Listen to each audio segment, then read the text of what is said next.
جس شخص کے زبان پر سچ ہو اور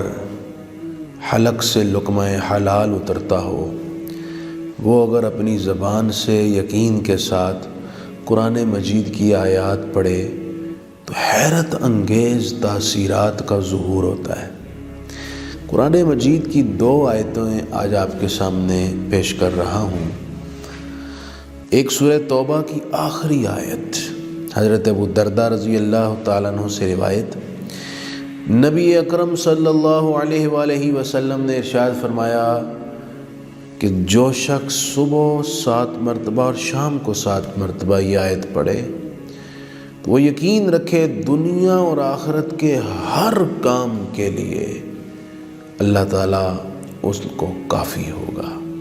اللہ تعالیٰ اس کی کفایت کرے گا، اللہ تعالیٰ دنیا و آخرت کے ہر کام کو اپنے ذمہ لے لے گا۔ وہ آیت فَقُلْ حَسْبِيَ اللَّهُ لَا إِلَهَ إِلَّا هُوَ عَلَيْهِ تَوَكَّلْتُ وَهُوَ رَبُّ الْعَرْشِ الْعَظِيمِ، اور دوسری سورہ طلاق کی آیت نمبر 2 اور 3، دوسری آیت میں وَمَن يَتَّقِ اللَّهَ يَجْعَل لَّهُ مَخْرَجًا سے لے کر تیسری آیت مکمل۔ نبی کریم صلی اللہ علیہ وسلم نے اس آیت کے بارے میں ارشاد فرمایا ہے کہ میں قرآن مجید کی ایک آیت ایسی جانتا ہوں،